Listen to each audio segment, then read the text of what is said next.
एक राज्य में एक राजा था। हर सप्ताह नगर में उसका जुलूस निकला करता था, जहाँ प्रजा उसके दर्शन किया करती थी। एक दिन एक नन्ही गिलहरी उसी राजमार्ग के किनारे किनारे कहीं जा रही थी।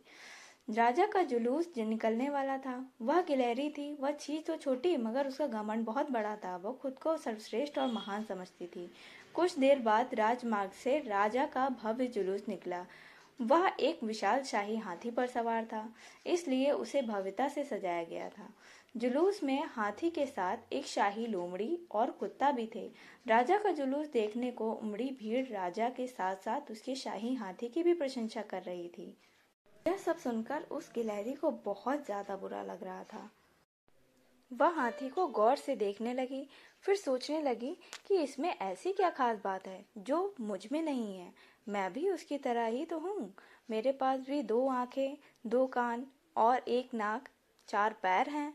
फिर उसकी इतनी प्रशंसा क्यों?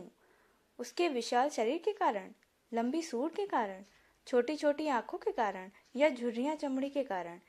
किस कारण? एक बार तुम लोग मुझे देख लो, उस हाथी को भूल जाओगे।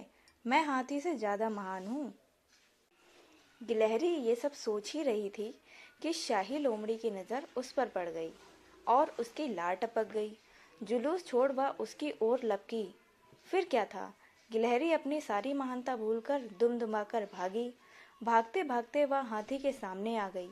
आगे बढ़ते हाथी ने उस पिद्दी सी गिलहरी को देखा तक नहीं और अपना विशाल पैर उठा लिया।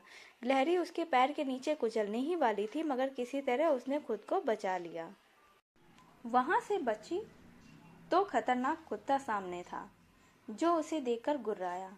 गिलहरी पूरी जान लगाकर वहां से भागी और राजमार्ग के किनारे स्थित एक छेद में घुस गई। उसका सारा घमंड उतर चुका था। उसने समझ चुकी थी कि वह इतनी भी श्रेष्ठ और महान नहीं है। इस कहानी से हमें यह सीख मिलती है कि किसी से मात्र रूप रंग के कोई महानता हमें महान नहीं बनाती। महान हमारे गुण और कार्य बनाते हैं। अगर आपको कहानी अच्छी लगी हो तो please like and subscribe. Thank you.